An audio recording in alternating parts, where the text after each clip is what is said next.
Baiklah, kami ingin dengar respon dari Bang Adian. Bang, tadi mendengar apa yang disampaikan oleh Bang Jansen, justru harusnya saat ini yang kemudian mengambil alih adalah DPR, bukan MK lagi. Anda sepakat dengan hal ini, Bang?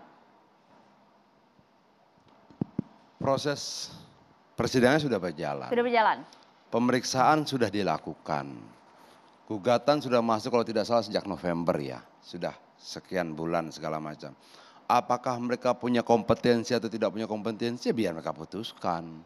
Itu loh, bahwa kemudian DPR 8 bersikap begini, 1 bersikap begitu, pemerintah bersikap begini, seperti yang dibacakan oleh Jansen tadi, jika benar, ya biarkan saja, tidak akan mempengaruhi Mahkamah Konstitusi.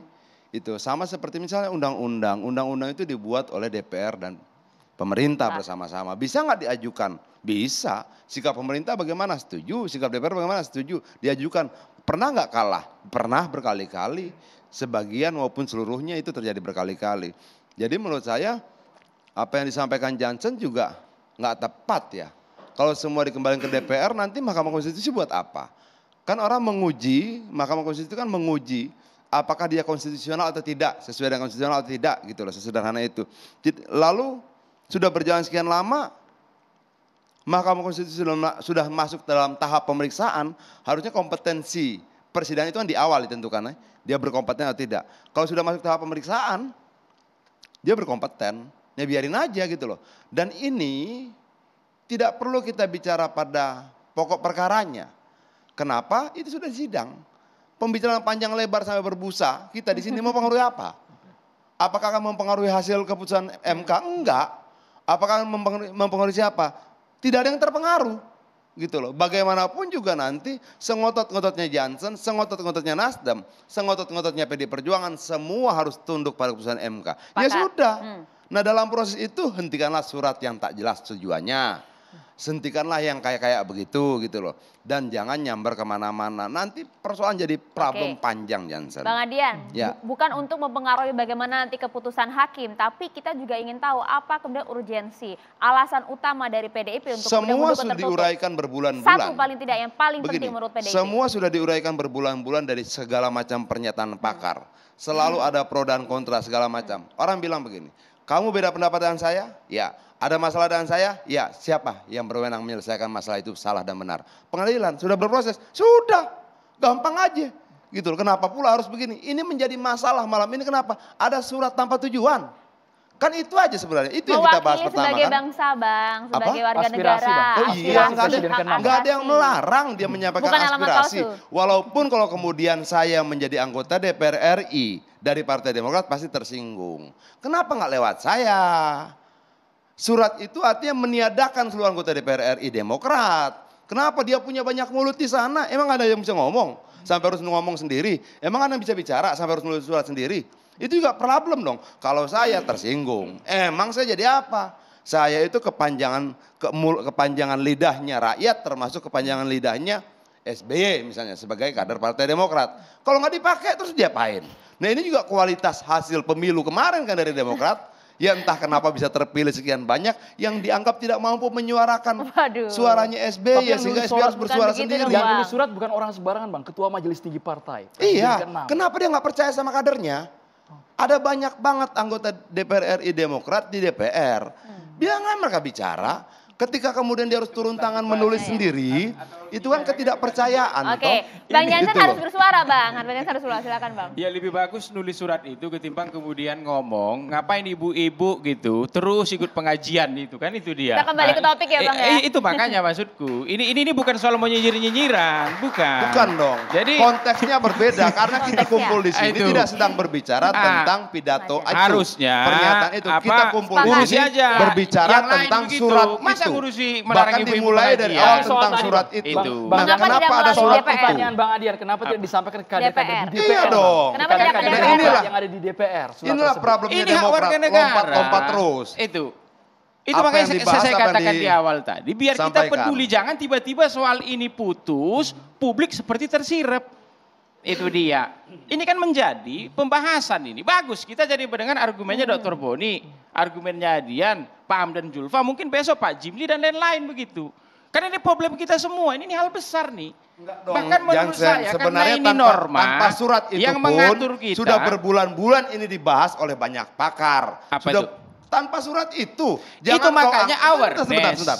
Ini Jangan kau kepedulian anggap bahwa meningkatkan itu. pembahasan intelektual, pembahasan dengan dasar-dasar hukum dan sebagainya baru terjadi pasca surat SBY keluar. Enggak. Aku ini pihak di Mahkamah Konstitusi. Mungkin ya, kau tidak baca bisa merasa berita-berita bukan. bulan lalu, tahun lalu tentang Bukan hal yang sama. baca, aku Itu ini sudah pihak. dibicarakan, sudah didiskusikan. Saya ini pihak, di kok banyak malahan nggak tempat. pihak jadi lebih tahu. Saya ini pihak. Jadi bagaimana? Itu. Jangan- Awareness-nya kurang Bukan, persoalan ini. jangan kemudian Itu. seolah-olah Boni Hargen bicara setelah surat itu keluar. Memang dia Abang bicara Taslim terang bicara benderang. setelah Sudah diskusi surat ini. itu keluar. Seolah Ketika SBY lah didiskusi ini. sumber jalan keluar di Republik ini. Bukan- Dari mana ceritanya? Bukan. Ditanggapi dulu Bang Itu Adian. bisa, sudah saya Bang. katakan. Bang ini. Adian, tahan dulu, Bang. Ditanggapi Jadi Bang. yang Soal paling Bang. jadi sederhana. gini, lu tidak akan bicara ini gitu soal kalau tidak ada surat kepedulian. SBY. Meningkatkan Nggak mungkin awareness, dong. itu dia. Kita tahan dulu, Kita Bang. Oke lah, bersyukur jangan hari ini gini. persoalannya jadi Beginilah, didiskusikan. Oke. kau mungkin sedang mengejar nomor urut dan dapil. Tapi mujinya jangan berlebihan gitu loh. Enggak. Tidak ada soal nomor urut dapil. Mujinya jangan berlebihan. Seolah-olah Inilah tanpa kawan surat Fuadian itu tidak ada diskusi. Tanpa surat itu tidak ada wacana yang berkembang. Aduh, Tanpa surat baik. itu. Udah Emang kita kembali apa ke sih? topik. Soal Soal Oke, terbuka baik. tertutup. Banyak banget dijawab Ini sama Bang TV Jansen. One Bang Jansen. Shore terus kita lihat. Sorry, Silakan, Bang Bang, Jansen, silakan, kita Bang. debat dengan Silakan. Adian. Kita supaya Silakan, bergantian, Bang supaya Jansen, pemirsa silakan. juga jelas mendengar argumen masing-masing pakar di sini. Bang Jansen, dijawab Argumen dulu, apa Bang. lagi? Soal surat tadi, TV Bang. One Soal ini surat senang tadi. Sebelum- melihat aku No, dengan Bang, Adian tidak, Bang. ini Tidak, terus Bang. Tidak berdebat. ada ungkapan Itu Bang. dia. Artinya Kami mengapa ingin- tidak melalui ingin DPR, kejelasan. Bang? Melalui apa? Ini hak warga negara. Ya, Kan oke. jelas kata Pak Clear di SBY sana di ya. situ. Iya dong. Seperti kata apa tadi? Seperti kata teman Nasdem Teman begitu, Taslim. teman-teman di luar sana juga mengatakan ini meningkatkan awareness. Saya ini pihak. Itu makanya kalau Adian mengatakan apa namanya, termasuk teman-teman TV One tadi mengatakan kami liput kok itu. Tapi liputannya ini lebih besar lagi persoalan Joshua begitu. Dua ini sama-sama penting begitu Enggak, dia. begini, sorry. Itu Kita makanya tahan saya dulu, Bang, katakan kita tadi, ini pengadilan norma. Norma ini mengatur kita semua. Saya senang sekali kemudian hari ini soal terbuka tertutup ini kemudian Oke. menjadi diskusi publik begitu. Kita bisa Meskipun mendengar sebelum adanya surat pendapatnya ini, Pak Bang Hamdan. Jansen, sebelum adanya Sudah surat ini bergulir. itu banyak sekali bahasan mengenai proporsional tertutup, terbuka, gak masalah. Bagus, itu. lebih banyak, lebih bagus lagi. Itu loh, karena ini mau keputusan sebentar lagi nih. Lebih Jadi banyak, begini lebih lah, bagus boleh lagi. gantian. Itu Iya. dia. Baik. Silakan. Bang Adian, Begini, Bang kita Adian. bergantian. Lebih bagus tadi masuk ke substansi. Kenapa bukan- kok PDIP mau tertutup? Itu Nah, dia. itu Dari dia, tadi Bang. nggak ada Langsung satu Jawab pun. saja, Bang. Bang Langsung Adian. to the point. Dari tadi satu pun nggak ada. Problem kita itu tidak lagi di perdebatan itu. Problem kita muncul karena ada surat itu yang Tapi kemudian kami ingin seolah-olah tahu itu, sebentar, Bang. Kami yang ingin tahu itu, seolah Bang. menghakimi. Nah, lalu dijawab Jansen bahwa kenapa surat itu keluar? Karena minimnya publikasi persidangan. Kan jadi bingung saya, nyambungnya di mana? Awareness. Oke, sebentar. Jadi surat Kepedulian. itu bisa nggak keluar? Bisa. Caranya bagaimana? TV One bawa 20 kamera ke sana. Dengan seluruh televisi meliput persidangan itu, surat itu tidak keluar. Lalu kemudian Jansen sampaikan lagi dalam pernyataan Oke, berikutnya. kami sudah Kita tangkap. bisa ulang, kalau salah tolong diralat. Oke, surat itu kemudian mengakibatkan Boni Hargen bicara, tokoh-tokoh bicara, wacana berkembang. Saya bilang, dari dulu wacana dan perdebatan tentang itu sudah berjalan sekian bulan. Artinya jangan dong kemudian menempatkan seolah-olah SBY menjadi segala-galanya. Tanpa surat itu buntu ilmu pengetahuan. Tanpa surat itu tidak ada wacana berkembang. Tanpa surat itu Boni Hargen tidak berani bicara dan sebetulnya sebagainya. jauh Oke lah, sebelumnya. sorry. Oke lah, ada kepentingan Jansen untuk nomor urut dan dapil. Tapi mujinya jangan berlebihan gitu loh. Bukan. Ini Semoga ini enggak, jadi masuk ke semoga- pribadi. Semoga pujian lu itu betul-betul berpengaruh pada dapil dan nomor urut lu. Jangan sampai mujinya Kan sudah sebagai berlebihan. kader ya, Bang. Menempatkan SB sebagai pemicu wacana, pemicu perdebatan, pemicu diskusi, kira-kira begitu. Diskursus, Ternyata dapilnya nggak sesuai gitu loh. Nomor urutnya tidak seperti yang Urusan lain, diharapkan. Bang. Kira-kira Urusan begitu lain, lah. Bang. Ini dia aku terima kasih lah. Apa namanya? Sebelum ke Bang Boni, ke Bang Apa Jansen ini dulu mungkin kita bentuk ya. sayang Kita dia ke tuntaskan. aku lah nyebut soal dapil, soal nomor urut begitu. Tetapi di atas segalanya, kalau kita baca surat Pak SBY mengatakan mengubah sistem pemilu itu ya bukan keputusan dan kebijakan biasa, Ya. begitulah dia. Karena ini kan soal nasib kita semua nih, kan ini kan norma nih. Yang diadili di MK ini kan norma begitu. Itu makanya kalau bisa mari kita bahas di situasi yang lebih tenang. Ada konsensus lain semua segala macam begitu. Jangan-jangan persoalannya terkait politik uang, Itu loh, politik representasi di DPR dan lain-lain itu bukan hanya di soal terbuka atau tertutup. Jadi problemnya ini. Apa? Ada problem yang lain begitu. Problemnya apa? Problemnya setuju terbuka tertutup atau cara ngobrolnya? Apa itu? Enggak, kalau kau sampaikan kan ini kita harusnya lebih Aku ngobrol. ini ingin menyampaikan isi surat. Itu dia. Isi surat disampaikan di masa tenang itu. Bang Adian tadi Bang katanya. Jadi bukan. Terkait dan yang disampaikan oleh Bang Taslim juga ini serupa nih. Bahwa substansinya apa, perbedaan terbuka dan tertutup atau caranya. Karena yang dia sampaikan tadi, yang Bang Taslim sampaikan tadi, ya kita evaluasilah. Kita bicaralah, mana yang mau lebih baik, ini proses demokrasi yang mungkin saja bisa dievaluasi dan sebagainya. Jadi problem kita apa di sini? Gitu loh. Apakah karena nggak ngomong-ngomong? Apakah karena komunikasinya terlalu awareness katanya Bukan, Bang. maksudnya dia aku nggak ngerti soal terbuka tertutup ini. Aku tidak ngerti apa maksud sistemnya, dia. Caranya, Posisi atau 8 partai, Bang? kita ingin tetap sistem yang sekarang. Dengan segala kekurangannya begitu. Kalau pakai putusan MK 2008 dikatakan, terbuka itu bagian dari kedaulatan rakyat, tertutup juga. Tapi pemaksimalan terhadap kedaulatan rakyat itu adalah dengan sistem terbuka. Itu makanya 2008 itu jadi Sistemnya terbuka berarti, Bang. begitu dia. Bukan soal itunya, yang disampaikan Bang Taslim juga sebenarnya sama seperti yang disampaikan Jansen tadi. Ya kita bisa diskusikan, kita bisa evaluasi, begitu kan Bang? Itu loh. Artinya ingin sampai Bang Taslim ada dong ruang kita berdiskusi tentang nilai yang lebih baik, terbuka tertutupnya. Jadi sebenarnya substansi pembicaraan kita bukan memperdebatkan materi terbuka tertutup. Kalau apa yang disampaikan Bang Taslim, apa yang disampaikan Jansen, tapi cara nyampaikannya. Jangan-jangan sebenarnya kemudian Nasdem juga setengah setuju dengan tertutup. Tapi karena kemudian kalau langsung sikap Nasdem menggugat, jelas ya, bukan, kita inginkan sistem terbuka. Tapi Nggak setengah-setengah ya? poin saya adalah ini barang sudah masuk di MK, kita harus percaya apapun yang diputuskan MK, termasuk alternatif keputusan yang mungkin diambil oleh MK seperti dikatakan Jansen, bisa saja biar MK pernah membuat keputusan bahwa mereka tidak berwenang mengadili. Tapi kita nggak usah mendahului, kita tidak usah ikut mempengaruhi, kita harus percaya MK itu kan dari 3 unsur, 3 dari DPR, 3 dari Mahkamah Agung, 3 dari Presiden. Dalam perjalanan MK kita ada beberapa kali kecelakaan, tapi secara umum kredibilitas mereka itu harus kita akui. Jadi menurut saya surat SBY itu mungkin cara beliau berkomunikasi dengan rakyat, bukan juga tidak percaya kepada anggotanya. Lalu tapi itu juga bukan satu-satunya pemicu ini menjadi ramai. Poin kita adalah masalah sistem pemilu ini penting, oleh karena itu harus menjadi atensi kita bersama. Atensi kita dalam arti kita melakukan diskursus tidak untuk mempengaruhi majelis hakim itu, hakim MK itu senior semua kok. Nggak mungkin diskusi-diskusi seperti ini bisa mempengaruhi mereka. Tetapi sebagai warga negara kita tetap perlu harus mengkritisi, membicarakan dari waktu ke waktu. Saya kira itu esensinya. Artinya bahwa yang disampaikan itu bukan penolakan mutlak terhadap bentuk sistem pemilunya, tidak.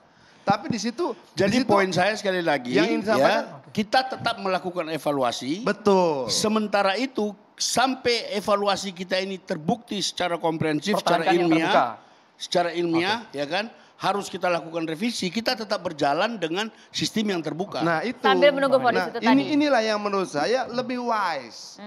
Bahwa kemudian dia tidak menutup peluang ada sistem lain yang lebih baik selain terbuka.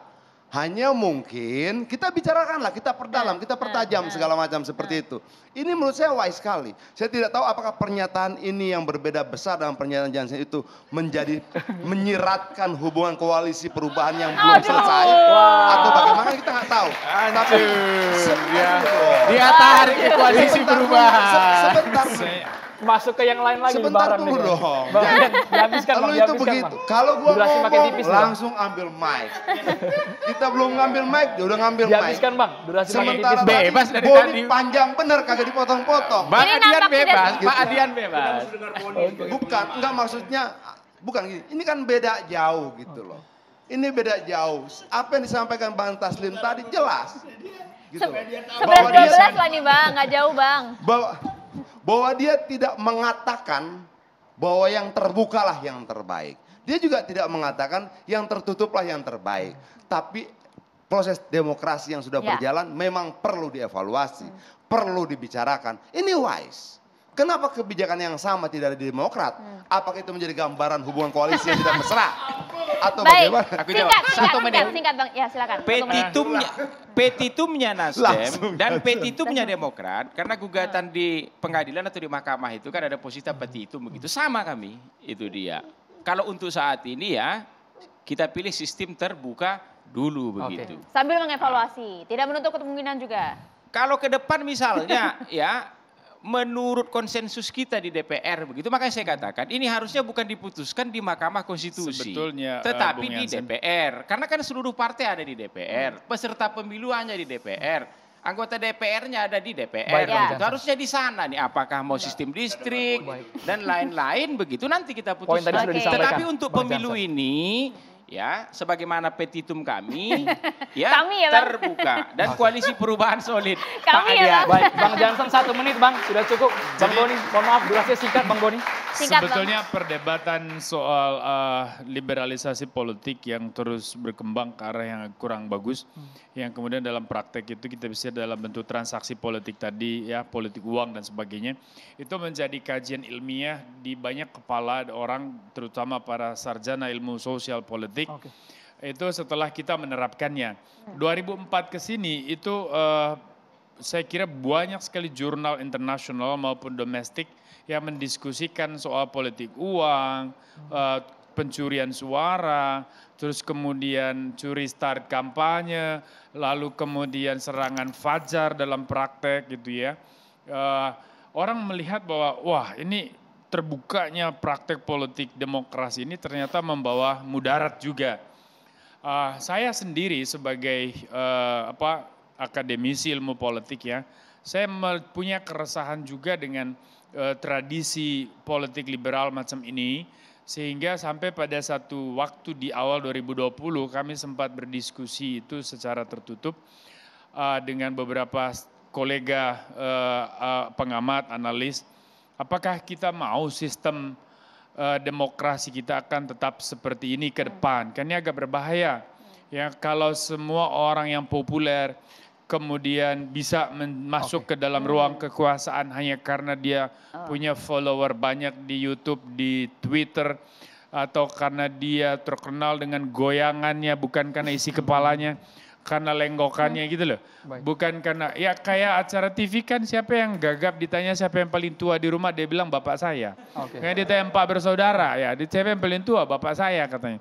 Nah itu lebih populer daripada si adik saya dari NTT yang juara matematika dunia, Olimpiade. Jadi jangan sampai kader yang memiliki Saya mau mengatakan kualitas bahwa kalahkan dengan kalau perdebatan Partai baru soal ya, Bang? sistem tertutup terbuka ini di bawah kepada ranah itu, sebuah evaluasi terhadap praktek politik demokrasi kita hari ini yang sudah menyimpang karena didominasi oleh transaksi politik, money politics dan juga popularisme. Siapapun yang populer entah karena dia jahat, entah karena dia jelek, entah karena dia aneh, terus kemudian menjadi anggota DPR. Nah itu agak berbahaya. Kita tunggu nanti kualitas. keputusan di Mahkamah Konstitusi. Maka Bang, menurut yang saya sifatnya kalau itu final dan dasarnya juga fine, binding. no Sesaat lagi problem. Catatan Demokrasi akan segera kembali. Bang, durasi habis Bang. Mohon maaf, menjaring Bang perspektif Boni. Bang gitu.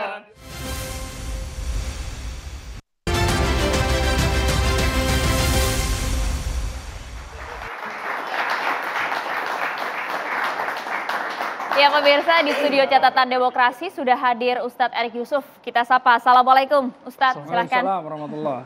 Baik, bismillah, salatu wassalamu rasulillah, wa ala alihi wa ba'du. Salam yang terbaik, salam para malaikat kepada para calon penghuni surga semuanya. Assalamualaikum warahmatullahi wabarakatuh. Kalau kita lihat dalam Islam, cara pemilihan pemimpin itu kita bisa lihat ya, terbuka tertutup tadi yang diperdebatkan. Dari Rasulullah SAW kepada Abu Bakar, pemilihan langsung ya kalau kita lihat, aklamasi di sana, kemudian dari Abu Bakar ke Umar, sahabat Abu Bakar mengumpulkan dulu para sahabat untuk bertanya siapa kira-kira calon pengganti, dan di situ ada wasiat. Dari Umar kemudian ke Utsman, ini yang menarik ya, dibuat formatur, yang kemudian Abdurrahman bin Auf yang kemudian jadi ketua formatur, tinggal 2 di akhir, kemudian Abdurrahman bin Auf ke pasar, ke masyarakat, dan lain-lain lah. Tapi intinya itu syar'i semua. Nah kalau kita lihat di sini, perdebatannya insya Allah menarik. Tapi tadi, bagaimana cara yang kalau kita lihat dan tanggapannya, itu yang saya perhatikan. Seakan-akan ada ada rasa sakit hati, ada dendam, ada yang kemudian dipanas-panasi, dan inilah yang kemudian menjadikan wajah yang muram dalam proses demokrasi kita. Sementara kita menginginkan di tahun politik ini, tahun politik yang kita lebih cerdas, lebih adem gitu ya. Saya ingin mengangkat sebuah ayat ya, begini. Ada Allah itu menyiapkan surga yang seluas langit dan bumi. Uiddat lil muttaqin, untuk orang yang bertakwa. Siapa aja itu? Alladzina yunfikuna fi sarra'i wa dharra'i wal kadhiminal ghais wa afina 'anin nas, ya. Nah, wal kadhiminal ghais itu orang yang bisa menahan amarahnya. Ini orang bertakwa nih. Menahan amarah itu artinya apa? Dia itu tidak membuat amarahnya, kekesalannya atau kekesalan masa lalunya, dendamnya menjadikan kezaliman untuk orang lain. Yang menarik, al-kadhim kalau kita kaji secara lughah, dia itu menelan. Jadi kalau misalnya ada bapak-bapak yang dahulu misalnya disakiti dan lain-lain ya, itu seperti harus menelan. Kalau kita makan permen, misalnya adik-adik makan permen, dikunyah, itu meninggalkan sisa nggak di gigi? Meninggalkan ya. Tapi ditelan meninggalkan nggak? Enggak. Nah karenanya permasalahan masa lalu itu harus ditelan. Jangan dikunyah sampai akhirnya ketika ada percikan lagi, wah semuanya jadi rame lagi, semua saling balas lagi. Nah karenanya agama sudah bilang itu harus ditelan, dan wa'afina 'anin nas artinya apa? Saling memaafkan. Dengan saling memaafkan insya Allah segala macam perdebatan kalau kita lihat akan baik kalau misalnya kita lihat ini seperti acara catatan demokrasi ini membuat masyarakat lebih pintar, mendapatkan informasi yang sangat berguna ya, tapi janganlah elitnya mencontohkan sesuatu yang tidak patut diteladani seperti apa? Seperti tadi saling serang dan lain-lain misalnya sampai di luar perdebatan. Kalau di dalam perdebatan saling serang, keluar saling berpelukan, insya Allah itulah ya demokrasi yang kita inginkan, yang berdebat untuk mencari sesuatu yang baik, tetapi jangan kemudian emosi terlibat di dalamnya. Itu saja dari saya. Assalamualaikum warahmatullahi wabarakatuh. Waalaikumsalam warahmatullahi wabarakatuh. Terima kasih banyak Ustaz Erik Yusuf, Bang Adian Apitupulu, Bang Boni Harjun, terima kasih. Dan tadi juga sudah ada Pak Hamdan Zulfa, terima kasih banyak atas waktunya Pak pada malam hari ini. Terima kasih Bang Jansen, Bang Taslim terima kasih, dan juga seluruh mahasiswa-mahasiswi dari Universitas Bayangkara. Terima kasih pemirsa, kami akan kembali minggu depan. Saya Maria Segaf. Dan saya Andromeda Mercury. Selamat malam. Sampai jumpa.